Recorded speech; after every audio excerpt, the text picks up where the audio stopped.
Hoje nós cantamos e oramos e pedimos pela volta de Jesus. Se tivesse sido programado, não teria sido tão especial. Porque para Ele voltar, a igreja como nós conhecemos vai acabar. A perseguição vai ser instaurada em todo o mundo. Sabe, eu creio que a perseguição vai ser a separação do joio e do trigo. É assim que Jesus vai fazer essa separação. Porque nós estamos vivendo um tempo de modismo. Um tempo em que é agradável estar na igreja. Quantos gostaram de estar aqui hoje, confraternizar, tomar o seu café, comprar o seu livro, programar a sua saída de culto? O que nós vamos fazer no pós? E não tem nada de errado com isso, querido. Glória a Deus por esse tempo, amém? Por muito tempo a igreja foi muito chata. A gente precisa ser honesto. O que a gente não pode é ir para o outro extremo, aonde só isso importa.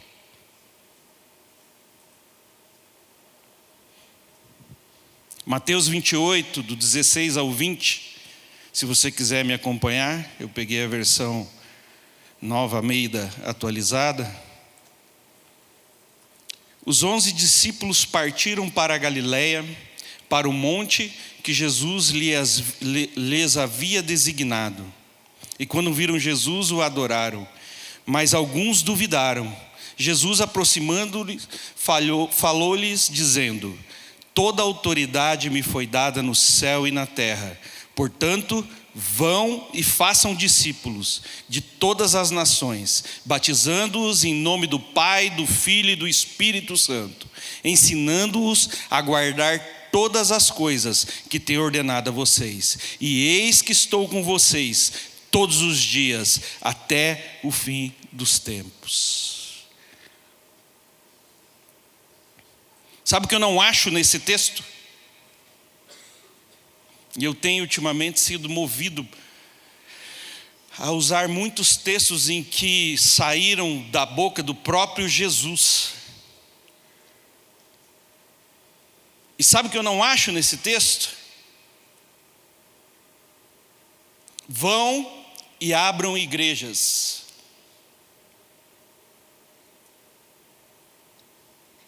Vão e tornem-se membros valiosos de uma igreja valiosa. Vão, cresçam e apareçam, tenham fama. Vão e mostrem como vocês são inteligentes, como vocês são modernos, como a teologia de vocês é infalível. De novo, nada disso está errado, mas não está aqui. Nós invertemos, nós começamos a achar que o ID é uma consequência da igreja de placas, da igreja institucional, da igreja do prédio. Começamos a acreditar nisso, mas não é verdade. A igreja institucional, a igreja do prédio, a placa, ela é uma consequência do ID. Porque para existir igreja precisa pessoas. E o Senhor Jesus não estava preocupado com as igrejas, o Senhor Jesus estava preocupado com as pessoas. De novo, se eu tivesse combinado com a irmã da oferta aqui, não teria sido tão legal. Amai ao próximo como a ti mesmo. Porque será que Jesus se deu o trabalho? Isso não faz parte do meu texto. Mas por que será que Jesus se deu o trabalho de desmembrar a pergunta e dar uma resposta dupla? Foi feita uma pergunta: qual o maior mandamento? E o maior mandamento é amar a Deus sobre todas as coisas. Mas ele fez questão de continuar a resposta e colocar: amai o próximo como a ti mesmo, porque uma coisa não existe sem a outra. Você não pode dizer que ama a Deus se você não consegue amar ao próximo. E ninguém ama ao próximo se não amar a Deus sobre todas as coisas. Porque como vivemos tempos difíceis para amar o próximo. Sabe, querido, nós não vivemos uma utopia. Nós não colocamos uma peneira na frente do sol e dizemos: não estamos enxergando como a humanidade está. Mas nada disso tem a ver com amar ao próximo. A palavra não diz amar ao próximo se ele for legal, se ele te presentear, se ele for agradável, ou se ele tiver mais de 100 mil seguidores no TikTok. Que o povo é elite, né? É Instagram. Não, a palavra diz amar ao próximo. E o próprio Senhor Jesus diz: se você ama só quem te ama, que valor há nisso? Se você ama só quem te aceita, que valor há nisso? E se tem alguém que entende sobre aceitação, sou eu. Alguns de vocês já conhecem a minha história, outros ainda só ouviram algumas coisas. Glória a Deus por isso. Esses me amam mais do que os que conhecem a minha história.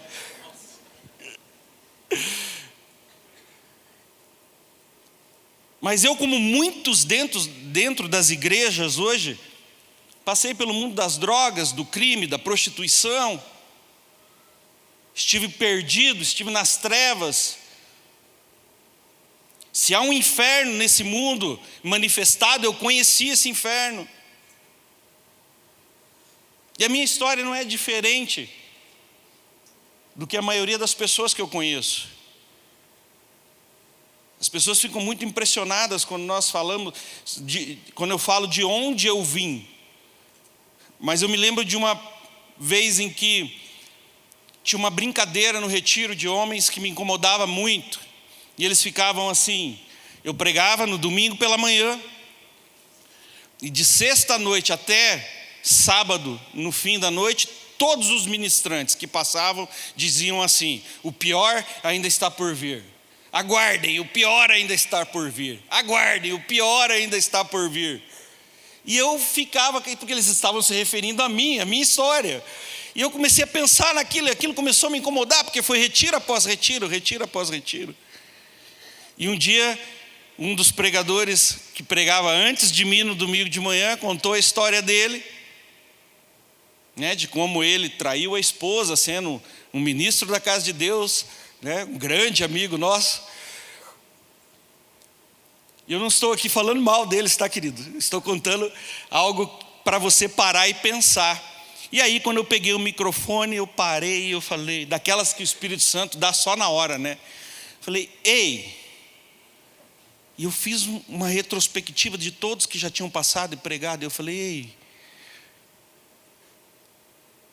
tudo que eu fiz antes de conhecer a Deus. E tudo que vocês fizeram depois que conheceram a Deus. Qual é a pior história agora?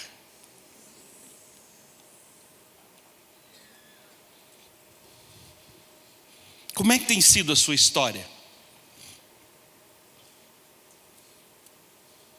Por que você vem à igreja? Por que nós vamos à igreja? Quiser ir passando aí, vai acompanhando aí, pode passar. Sabe?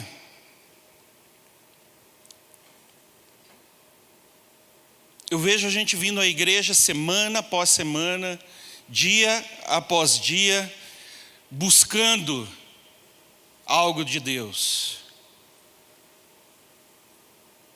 Buscando riqueza, buscando saúde, buscando milagres, E tudo isso é válido, porque o Senhor nos promete essas coisas.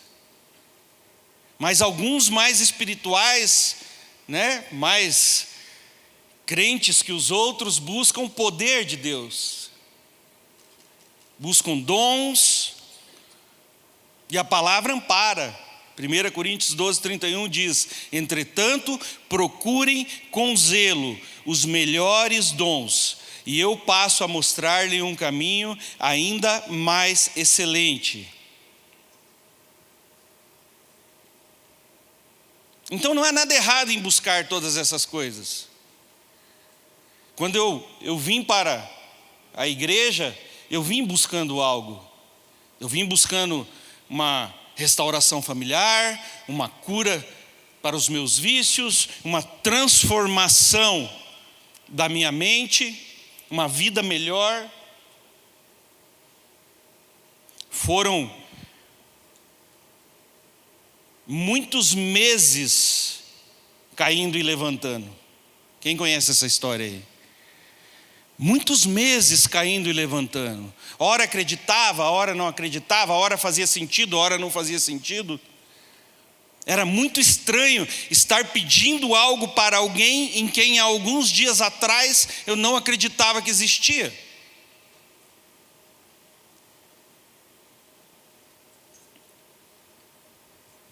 Mas aí, essa pessoa que não existia me visita, se apresenta para mim, atende às minhas orações. Sabe, querido, com muito temor que eu conto essa parte da minha história. Talvez ela seja a parte mais importante da minha história, porque depois de viver tudo que eu vivi, no retiro também, os retiros fazem parte das nossas vidas cristãs. Todo mundo tem uma história de retiro aí para contar, né? Se você não tem, você precisa ir para um retiro para ter uma história para contar.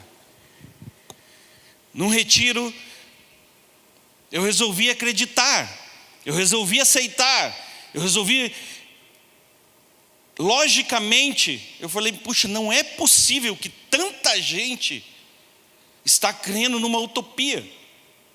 Não é possível que não existe uma histeria coletiva de 2000 anos, não é possível isso. Não é possível que esse Jesus não exista. Então eu saio, me retiro, achei um tronco assim no meio de um gramado, me ajoelhei ali pela primeira vez por vontade própria. Eu digo, olha cara, se você existe de verdade, se o que esses crentes doidos estão falando aí é verdade, então me cura. Porque eu estou aqui, eu estou com a cabeça que é só voltar e usar mais droga. Só que eu não dou mais conta, isso precisa acabar. Eu estava no desespero. Eu estava numa fase da minha vida em que os meus inimigos queriam me matar, a polícia queria me matar, os meus amigos queriam me matar e eu queria me matar. Eu estava vivo porque Jesus estava segurando.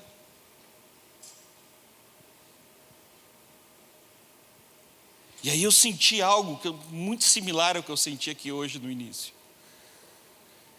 Sabe, é como se o mundo desligasse, como se nada mais importasse. Quem me ama, quem me odeia, o que eu devo, o que eu quero comprar, simplesmente some quando Ele está por perto. Quando a presença dEle se manifesta, tudo perde o valor. Você quer saber se o que você sentiu é verdadeiro e não foi manipulado por um louvor ou por uma indução? Se tudo que você é perde o valor, foi Jesus que esteve com você. E eu tenho certeza que era Ele que estava ali comigo naquele momento. Porque depois de muitos anos, Ele me deu um colo. Sabe, ali naquele colo, com Ele dizendo como me amava e como Ele ia mudar a minha vida, eu me toquei. que a igreja não é para mim buscar, mas é para mim agradecer. Eu me toquei que a minha vida de oração não é para me pedir, mas é para agradecer.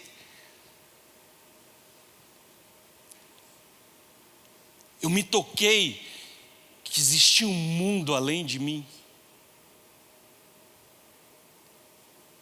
Sabe, a minha oração hoje é para que muitos de nós saiam daqui com essa convicção de que existe um mundo além de nós.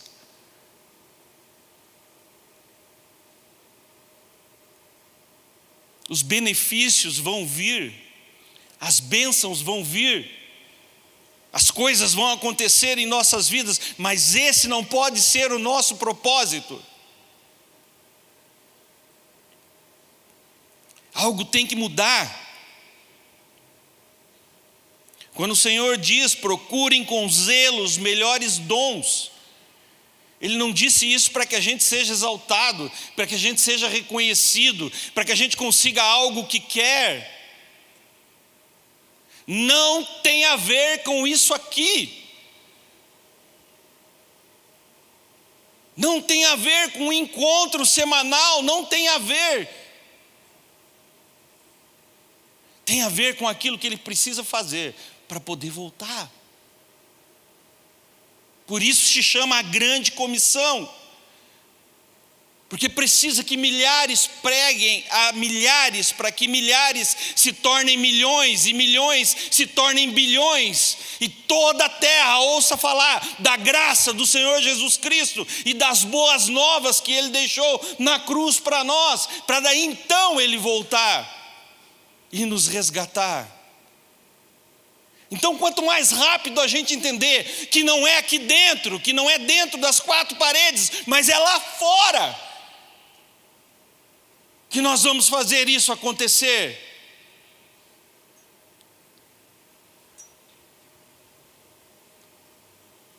Talvez os homens vão entender um pouquinho mais do que eu vou falar, mas as mulheres podem pegar como base os filmes.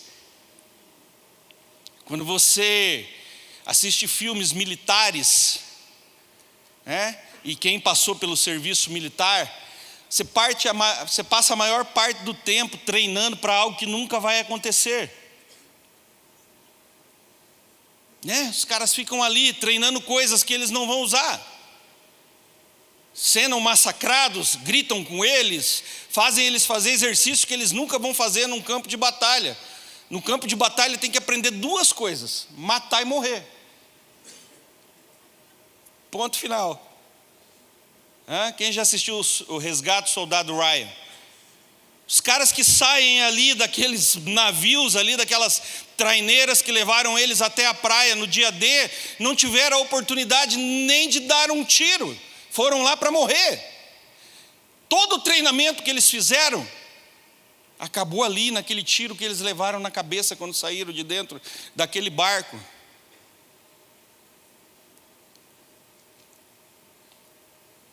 A igreja é similar a isso. Tem uma diferença. Nós estamos aqui treinando há milhares de anos. Há milhares de anos, treinando. Só que nós não vamos morrer na praia. Nós estamos treinando para algo real, algo que vai acontecer. E nós vamos fazer parte do exército vitorioso. Já está escrito. Sabe, querido, se isso não te anima a ir para a batalha, a gente precisa sair desse lugar de inércia que a igreja entrou. E todos nós estamos numa inércia, vendo o que vai acontecer. Nós somos o povo que faz acontecer, não o povo que fica esperando o que vai acontecer. Você entende? A vitória já é nossa, a batalha já foi vencida, já acabou. A gente só precisa convencer aqueles que ainda não entenderam. Essa é a nossa parte. Não tem mais guerra, irmão. A guerra acabou há 2000 anos atrás na cruz. A guerra acabou ali. A gente só precisa fazer com que as outras pessoas entendam que nós já vencemos e que ela só precisa escolher estar do lado do time vencedor para alcançar a glória.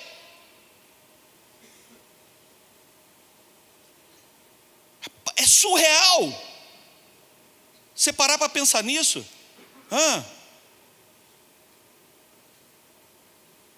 Nunca entendi muito essa coisa de time de futebol, né? Porque na minha cabeça eu tinha que torcer para quem vai ganhar, irmão. Então assim, se eu fosse um cara que assistisse futebol, toda semana eu estava com a camisa de um time diferente. Cada campeonato eu trocava de camisa, que eu quero torcer para quem vai ganhar. Agora a gente, e eu estou aqui junto, dentro desse pacote, muitas vezes, a gente, sabendo que faz parte do time vencedor, fica torcendo para o outro time, facilitando o trabalho do outro time. Mas como é que nós fazemos isso, pastor? Quando nós deixamos de pregar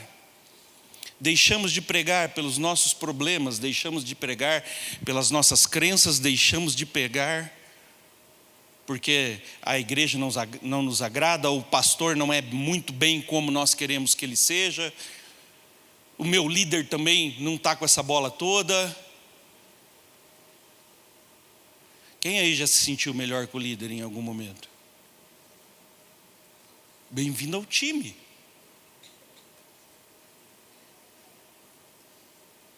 Mas aí o engraçado com o líder, muitas vezes na incapacidade dele que você está enxergando, ele está lá, dando sangue, tentando fazer acontecer. E quem realmente se sente melhor do que o líder está como? Com a mãozinha no bolso, assistindo. A hora que a coisa ficar boa eu vou.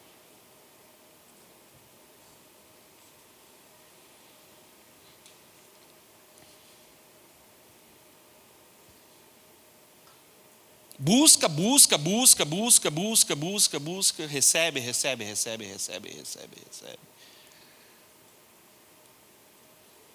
Alguém me falou hoje com muito carinho, né? Pastor, você vai fazer apelo? Eu falei, não sei. Que a gente gosta de chorar. Eu também gosto. Mas quando a gente faz apelo e há um quebrantamento a ponto de você chorar, como eu estava chorando aqui no início hoje, há um motivo para isso. O derramar de Deus é por um propósito. Não é para você ter um momento emocional. Você quer ter um momento emocional, arruma uma esposa.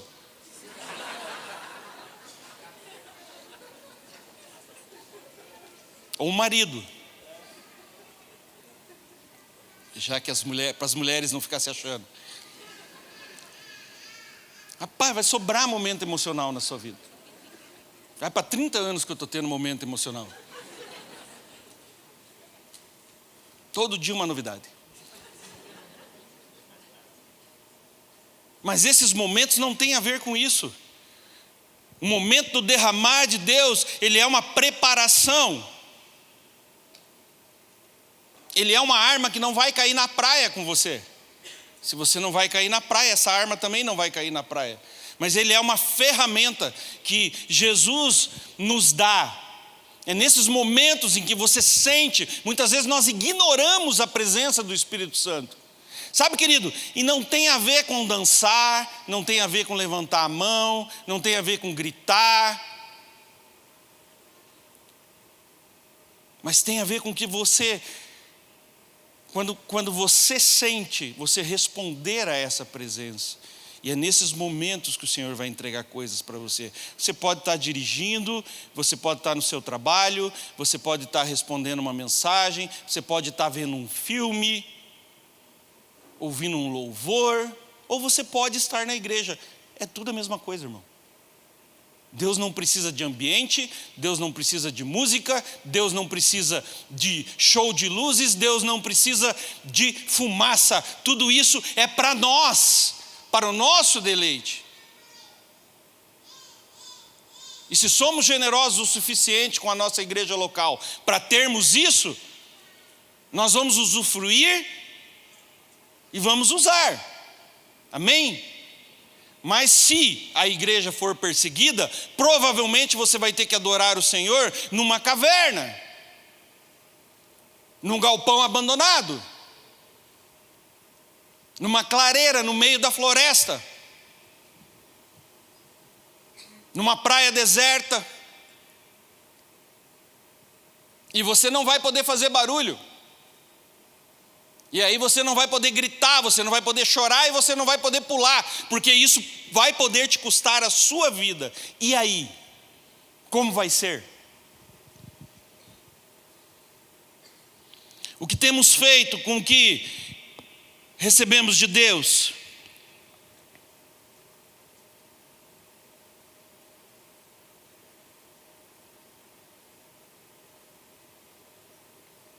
Os dons têm um único propósito: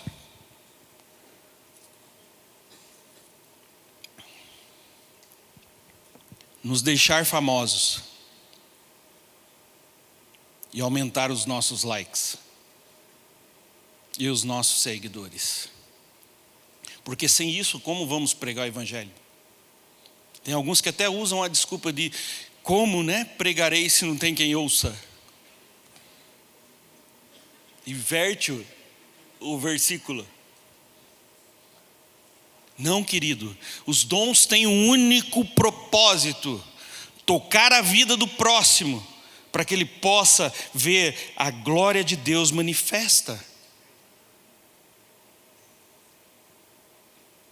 Os dons são para servir e não para usufruir. Por isso que muitas vezes a pessoa que tem dom de cura está doente. Vocês já viram aqui, estão cansados de ver muitas vezes o pastor Luciano contar a passagem que ele estava com a coluna estourada e Deus mandou ele orar por colunas. E ele botava a mão, mas com ele nada acontecia. Já passei por isso, irmão. Tenho problema de coluna, não fui curado. Tive que andar de bicicleta para poder fortalecer a coluna, para parar de doer. Glória a Deus, alcancei o milagre. Depois de 3 anos pedalando, parece que está dando certo. Mas muitas vezes oram por pessoas que são curadas imediatamente. Já orei por pessoas que tinham câncer, foram curadas. Já orei por pessoas que iam fazer cirurgia no outro dia, a cirurgia foi cancelada. Mas comigo não funciona, porque o dom me é dado para que eu possa usar com aqueles que o Senhor ama.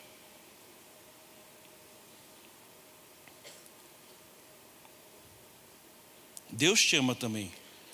E quando Ele quiser te tocar, Ele vai usar alguém.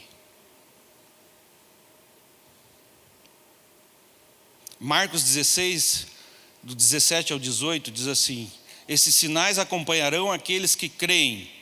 Em meu nome expulsarão demônios, falarão novas línguas, pegarão em serpentes, e se beberem alguma coisa mortífera, não lhes fará mal. Se impuserem as mãos sobre os enfermos, eles ficarão curados.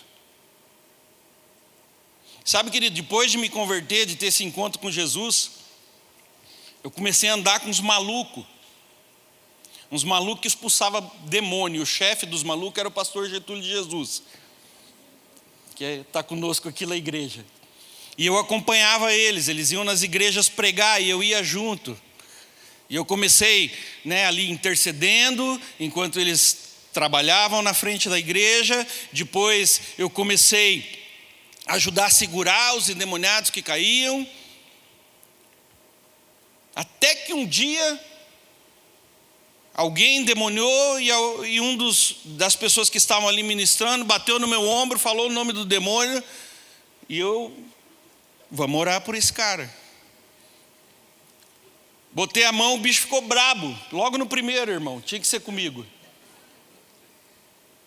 Orei, e eles pararam e ficaram assistindo enquanto eu orava. Mas chegou um momento em que eu fui tomado de uma percepção espiritual e eu tinha certeza que aquilo ia acabar naquele momento. Então eu digo: acabou agora, em nome de Jesus, sai. Aquele demônio saiu e se dissipou aquela presença. E nossa, não é que é verdade? Sabe, querido, porque apesar da minha história, eu nunca tinha caído, eu nunca tinha ficado possesso. Eu caía durante a oração, mas eu nunca fiquei possesso, falando grosso e xingando o pregador. Nunca tive essa situação, porque geralmente eu já ia para os cultos de libertação definido a ser liberto, decidido a ser liberto. Então a libertação já estava acontecendo, porque ela começa dentro do nosso coração. Eu já não queria mais aquilo para a minha vida. Eu já tinha consciência de que eu era alguém possesso de demônios, endemoniado, opresso por demônios. E cada vez que eu tinha oportunidade de ir buscar uma libertação, eu já chegava naquele ambiente dizendo: eu quero isso fora, eu não quero mais isso na minha vida, chega. Mas quando você pega alguém que diz que não quer, mas não sente, aí o demônio tem autoridade para ficar lá dentro. Por isso precisa de libertadores.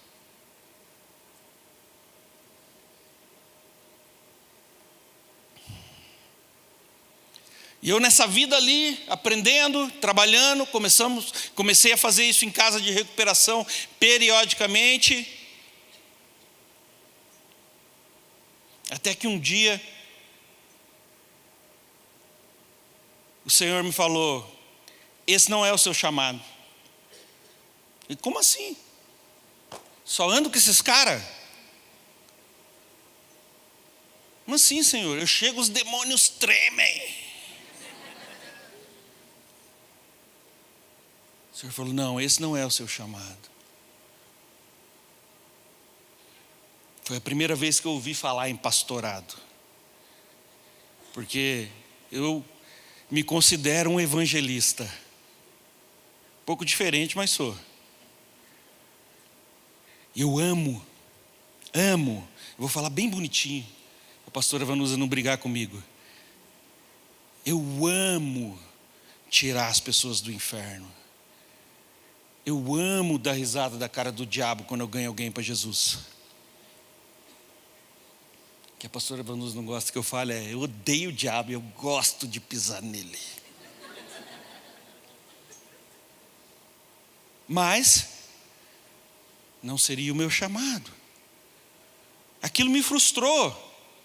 O tempo passou, eu fiquei com aquilo no coração, as coisas continuaram acontecendo, os dons continuaram se manifestando, cura, libertação, e eu tinha essa certeza no coração que essa era a minha área. Mas no dia da minha ordenação a diácono, o pastor Francisco chegou para mim, falou: olha, chamou o pastor Luciano primeiro, conversou com o pastor Luciano concordou, os dois estavam sentindo a mesma coisa. Ele disse para mim: olha, eu sinto que Deus hoje está trazendo uma mudança, uma nova roupagem ao seu chamado. Deus sabe o quanto você ama ser evangelista, mas Ele te deu um coração pastoral. Muitas pessoas ficariam felizes com isso. Eu desmontei. Sabe por quê? Porque o meu coração sempre esteve para fora da igreja. Eu não me imaginava passando meus dias dentro de uma igreja.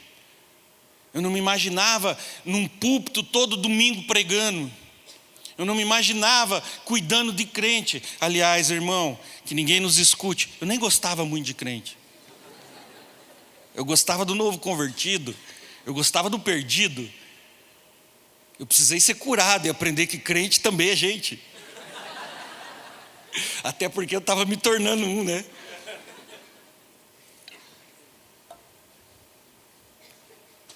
Mas nessa trajetória eu entendi que mesmo que a gente busque os melhores dons, quem define quem nós vamos ser, o que vamos fazer, é o Senhor Jesus. Mas uma coisa é certa: seja qual for o dom, ele vem para servir ao próximo. Depois eu entendi, porque eu nunca fui um evangelista desses que gosta de sair na rua e ganhar pessoas na rua para Jesus. Porque eu sempre me senti mal com isso. Não tinha lógica para mim, tipo, ganhar a pessoa para Jesus e largar ela ali. Não tinha não chegava, não fechava na minha mente. Isso não está errado também, tá, querido? Tem gente que foi chamada para isso. Mas eu não conseguia fazer dessa forma, e eu precisei deixar o Senhor me mostrar como seria a minha caminhada. Mas muitas vezes nós entendemos mal o dom que é dado para a grande comissão, para levar a palavra, para pregar o evangelho, para ganhar almas, para discipular pessoas. Nós entendemos errado porque nós estamos atrás de uma recompensa. Nós queremos ser recompensados por aquilo que estamos fazendo, porque a natureza humana é: eu faço algo, então eu faço aquilo bem, para me destacar das outras pessoas e então receber o meu prêmio. E isso é em todas as esferas da sociedade. Não importa o que você faz, você sempre vai ficar esperando uma recompensa por aquilo que você faz. E aí é onde nós manipulamos o dom em nosso favor. Porque se eu sou alguém que ora e pessoas são curadas, eu tenho que ser reconhecido por isso. A gente importa do mundo a nossa vivência para dentro da igreja. Mas dentro da igreja, dentro do corpo de Cristo, dentro do reino, não é assim que funciona. É o contrário. Se eu oro por alguém e alguém é curado, então eu vou dizer: não foi por mim, foi apesar de mim. Pastor Eibe gosta muito dessa frase. Não foi por mim, foi apesar de mim. Todas as vezes que eu vou pregar em algum lugar e eu me ajoelho e eu falo: Jesus, tenha misericórdia de nós. E apesar de mim, apesar das minhas falhas, apesar do meu pecado, não deixe que as pessoas saiam daqui hoje sem ser tocadas pelo teu poder. Porque não tem a ver com o que eu sei, não tem a ver com quem eu sou, tem a ver com aquilo que Ele quer fazer. Tem pessoas que entram num ambiente como esse e saem da mesma forma que entrou, e às vezes pior. E tem pessoas que entram num ambiente como esse e saem transformadas. Tem pessoas que nem precisam ouvir a palavra, elas foram tocadas durante o louvor, elas foram tocadas antes do culto começar por alguma coisa que alguém falou, porque elas estão sedentas. Sabe o que é mais gostoso na casa de recuperação? Quando a gente chega para ministrar, e aí depois que eles conhecem a minha história, andam um pouco. Hoje nós estamos atendendo em torno de umas 10 casas de recuperação. Temos 4 que tem uma aliança, que a gente está lá toda semana ministrando com alguns voluntários. Mas o legal é que às vezes eu tiro um tempo e aí eu armo lá, sei lá, um dia do hambúrguer com eles. E aí leva uma galera, a gente faz um hambúrguer, senta com eles. E aí é interessante que eles sentam para comer com a gente e eles ficam assim. Aí você conta uma piada, eles ficam assim. Você fala uma coisa triste, eles ficam assim. Você fala uma coisa legal, eles ficam assim. Sabe por quê? Porque eles estão esperando que tudo que sai da nossa boca vai provocar um milagre na vida deles. Pessoas que estão sedentas de Jesus, elas não olham o título, elas não olham o nome, elas não olham a posição social, elas não olham para o material, elas olham para o espiritual. E para elas, até um cachorro doente pode ser usado por Jesus para transformar a vida delas.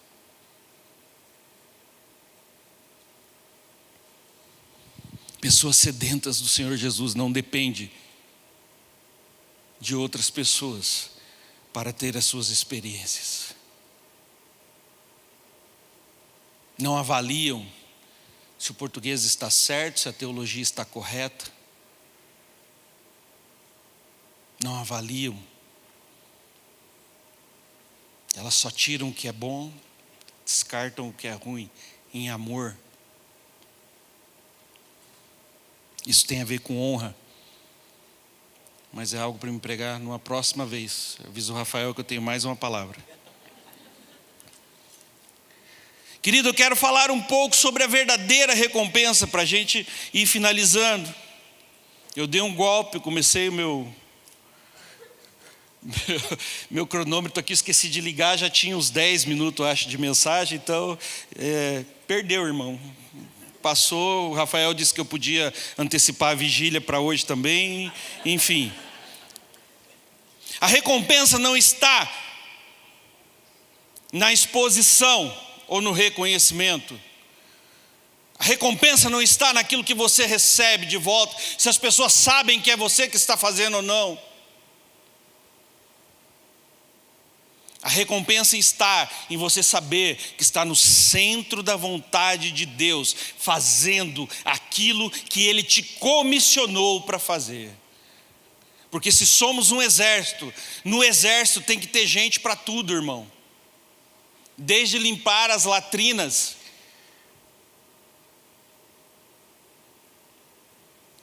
até ser aquele que vai matar o inimigo mais importante e vencer a guerra.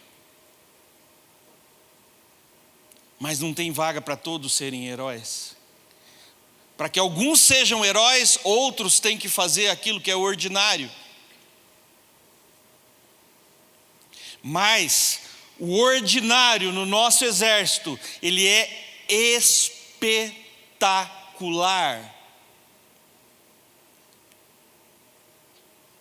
Você consegue entender isso?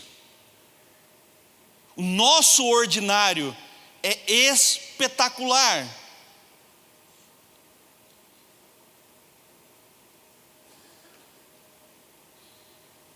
Porque se você está sendo uma ferramenta de Jesus, se você está respondendo ao chamado de Jesus para a sua vida, não há nada que você faça que seja insignificante.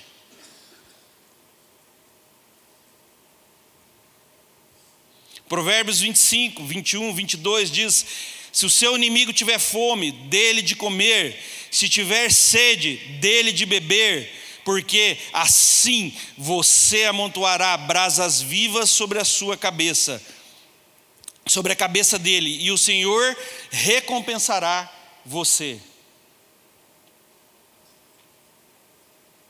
Quem te recompensará? Quem te recompensará?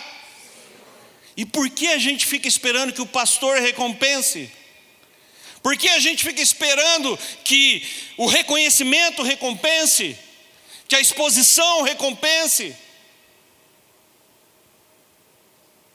Será que não tem a ver com o nível de fé que estamos vivendo? Porque se eu só recebo a recompensa de onde eu vejo, de onde eu toco, a recompensa já está dada. E aquela que deveria ser guardada para a eternidade, já se perdeu.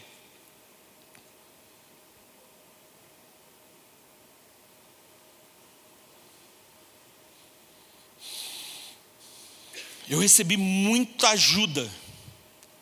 Eu seria injusto se um dia eu tentasse nomear as pessoas que me ajudaram.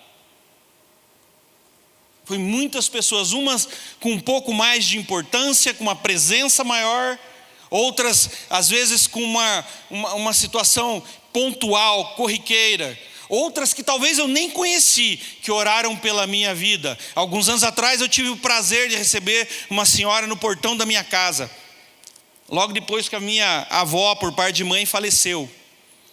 E ela chegou no portão da minha casa e ela falou: você é o Anderson, neto da dona Adelina? Eu falei: sim, sou eu. Ela falou: olha, eu queria te dar um presente. Eu falei: o que foi? Ela falou assim: por muito tempo a sua avó levava o seu nome para a oração, no círculo de oração na igreja. E depois de um tempo, nós recebemos uma cartinha. Uma cartinha onde você dizia assim: olha, queria agradecer pelas orações, já estou convertido, estou na igreja, já tive um encontro com Jesus e agora estou orando para que a minha esposa volte, me aceite, a minha família seja restaurada. E eu queria pedir, por favor, para vocês continuarem orando por mim e por essa restauração. E ela guardou essa carta por 10 anos, dentro da Bíblia dela. E ela trouxe essa carta para mim.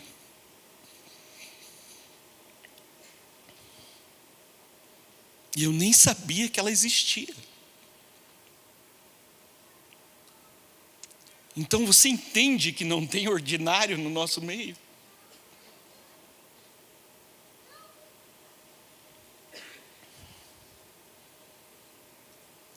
Aprenda. Recebi muitas palavras. Hoje eu vivo a maioria das palavras que eu recebi na minha caminhada de conversão. Recebi muita ajuda financeira, muito apoio emocional, recebi muito ensinamento de muitos lugares. Mas sabe quando eu comecei a me sentir completo? Quando eu comecei a transbordar isso sobre a vida de outras pessoas. Oraram por mim, então eu oro por outras pessoas. Acreditaram em mim, então eu acredito em outras pessoas. Investiram na minha vida, então eu invisto em outras pessoas que eu nem conheço. E quando eu comecei a fazer isso, eu comecei a me sentir completo. Eu comecei a dizer: opa, eu acho que é isso que Jesus entende que eu preciso fazer. E eu comecei a fazer estas coisas, e um projeto aqui, um projeto ali, uma situação aqui, uma situação ali. E quando eu vi, pastor Marciano e pastor Luciano chegaram para mim e disseram: olha, nós precisamos unificar a ação social da igreja. Nós precisamos fazer isso num pacote só. E nós, conversando, a gente não pensou em outro nome a não ser o seu. Porque eu já estava fazendo, eu estava respondendo ao meu chamado, numa esfera menor, mas eu estava satisfeito. Ano passado nós doamos milhares de cestas básicas, mas a minha alegria era a mesma de quando eu doei a primeira cesta básica da igreja. Lá no Água Verde, quando eu vi os alimentos lá parados e eu pedi para poder ajustar aquilo. Sabe, querido, eu tenho tanta alegria em internar tantas pessoas para dependência química como nós fazemos agora, mas a minha alegria é igual de quando eu levei a primeira pessoa para uma casa de recuperação. Sabe por quê? Porque quando você está cumprindo o seu chamado, não tem a ver com números.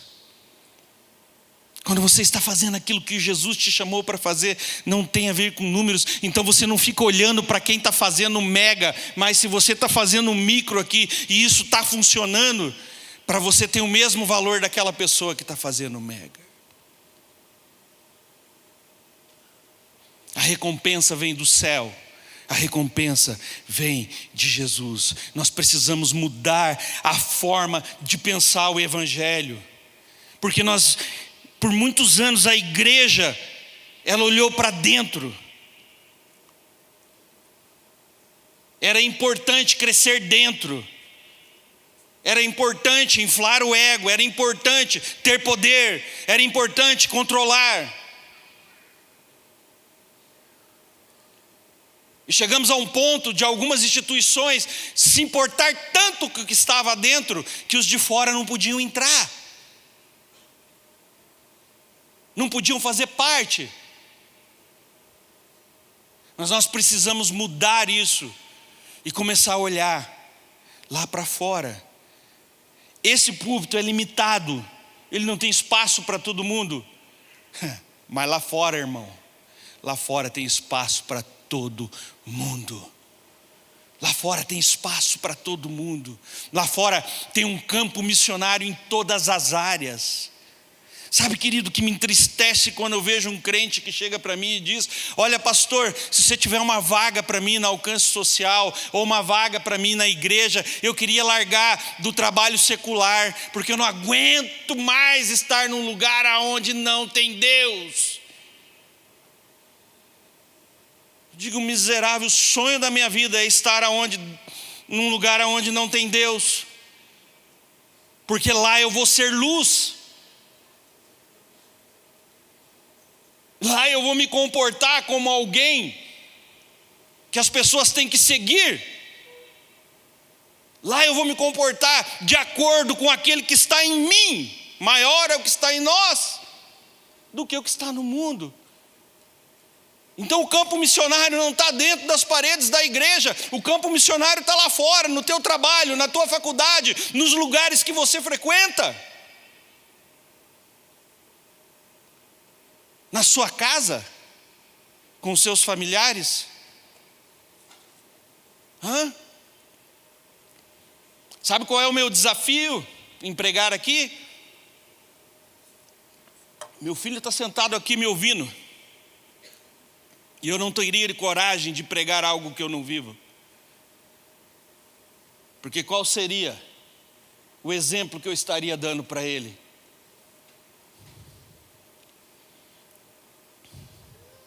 Eu quero tirar um tempo de oração. Primeiro eu quero dizer que o propósito de uma pregação, de confronto, nunca é trazer peso, mas é trazer um ponto. Sabe quando você vai fazer alguma coisa no computador, que ele diz assim: vamos gravar um ponto de restauração? É trazer um ponto onde você para, e você reserva aquilo que passou, e você para avaliar como vai ser de agora em diante. É um ponto em que você para e se autoavalia.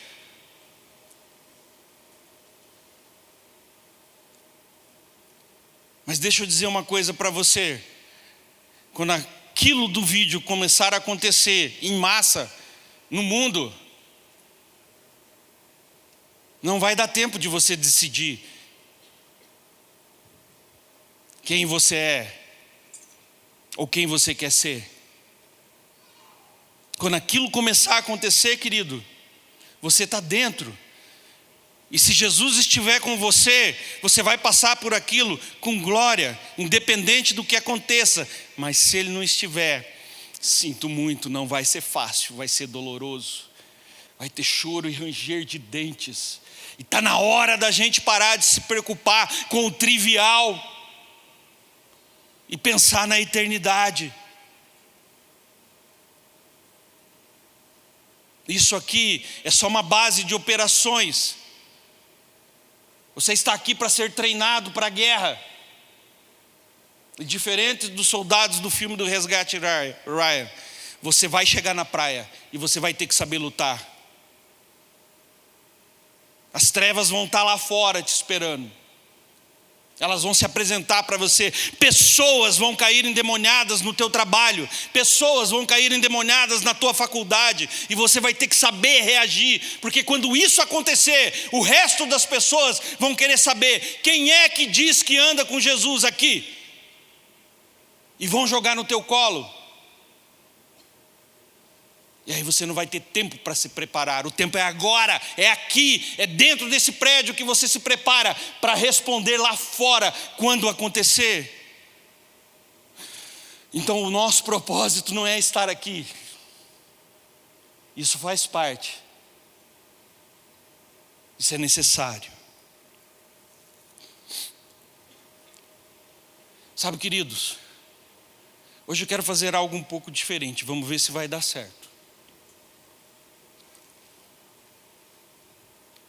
Queria que o Alan, o Gessner, a Thaisa, a Aline ficasse de pé, por favor.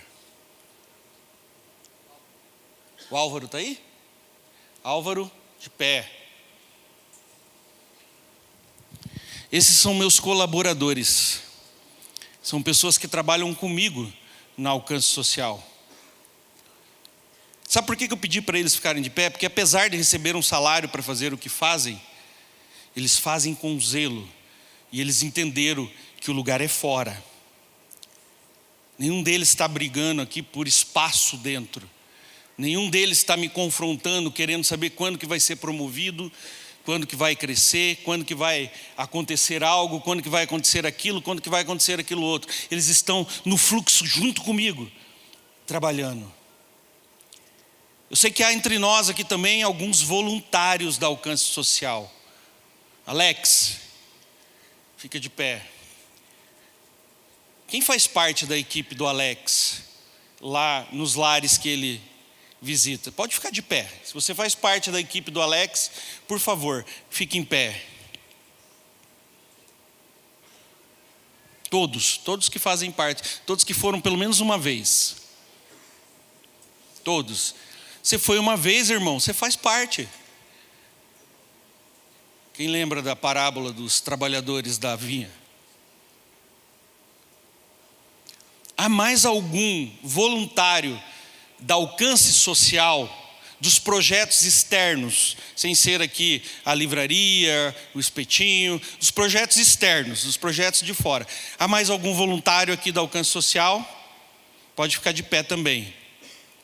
Que sirva casa de recuperação, presídio, enfim, tantos outros projetos que nós temos lá. Ok. Quero que vocês todos venham aqui para frente, por favor. Queridos, eu vou fazer isso só uma vez e não vou insistir. Vou fazer só uma vez. Porque uma outra coisa que eu aprendo com Jesus é que eu leio a Bíblia e não vejo Jesus insistindo para que ninguém se posicione. Ele passa e diz: venha após mim. Então, se você está aqui essa noite e essa palavra falou com você e você sente que você podia dar mais para o reino, eu quero que você saia do seu lugar e venha aqui para frente. Essas pessoas que estão aqui vão orar por vocês. Se sobrou alguém da música e puder fazer um...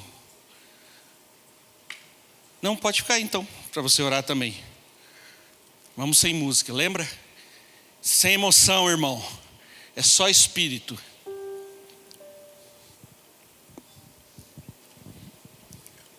Sabe, querido, eu sei que vocês estão trabalhando as mesas. E dentro dessas mesas há uma mesa do ID. E dentro da mesa do ID há um chamado para o evangelismo social. E esse chamado, ele só pode ser cumprido se tiver pessoas. Maior do que a vergonha de se expor e vir à frente, admitindo que você poderia dar mais, é ficar sentado, sabendo que você devia dar mais. Pai, obrigado, Senhor, por cada vida que o Senhor coloca aqui hoje.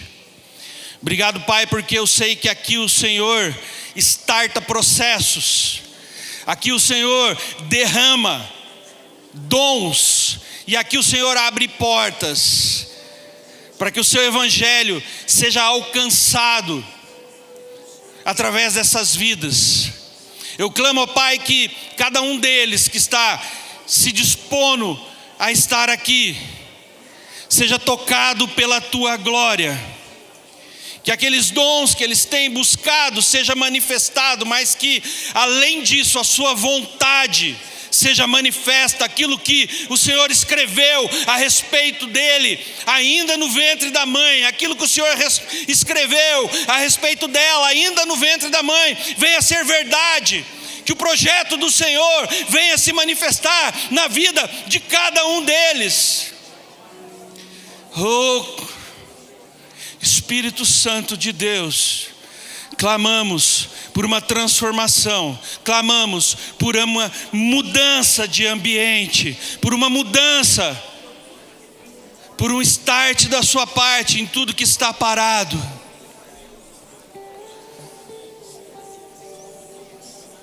Você que está sentado aí, levanta e estende sua mão para cá. Eu acredito que você ficou sentado porque você já está se movendo. E quem está se movendo, transfere unção. Estende sua mão para cá e transfere unção. Sabe, querido, nós não somos oponentes. Nós fazemos parte do mesmo exército. Nós ajudamos um ou outro no seu chamado. Pai, nós clamamos e oramos nesta noite por ativação profética da sua parte. Clamamos, Pai, que o mundo reconheça cada um que está debaixo deste prédio como seu seguidor, como aquele que leva a sua palavra, como um farol que resplandece a sua graça. Clamamos, Pai, por um nível mais profundo. Inunda, Senhor, corações com seu amor. O seu amor pelo próximo, o seu amor pelas almas, o seu amor pelos perdidos. Inunda, Senhor, corações. Ó Deus, que esse tempo seja um tempo de virada e de transformação. Que esse tempo seja um tempo de renovo. E que muitas e muitas vidas sejam salvas através destas vidas que se colocam na tua presença, Pai. Nós oramos, Pai, em nome de Jesus. Em nome de Jesus.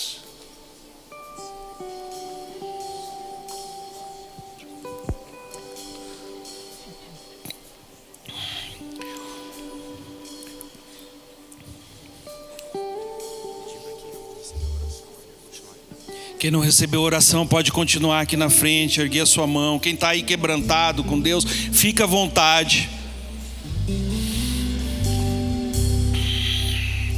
Murilo.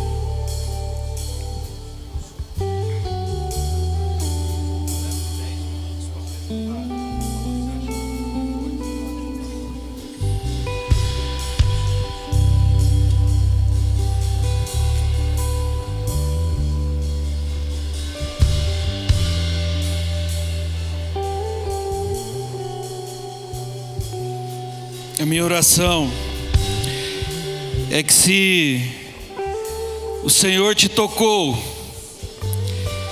se a sua vida for transformada nesta noite, se você for incendiado nesta noite, que você não lembre que fui eu que preguei essa palavra, mas que você lembre que Jesus veio até aqui por você e transformou a sua história.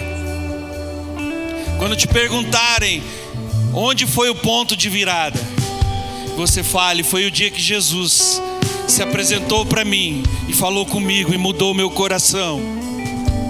Sabe, querido, vocês são a próxima geração. É vocês que vão levar a igreja ao próximo nível. E eu espero que o próximo nível seja lá fora e não aqui dentro. Eu espero que o próximo nível incendeie o mundo. Sabe, se você ficar reconhecido pela tua paixão por Jesus, amém. Mas se o reconhecimento não vier, o importante é que quando você estiver no seu quarto, ajoelhado na sua cama, Ele coloque as mãos em você e diga: obrigado, filho, por responder ao seu chamado. Porque no final, é para isso que nós estamos aqui, para responder ao chamado dele. Nós estamos aqui por ele, para ele, para fazer tudo o que ele planejou para nós.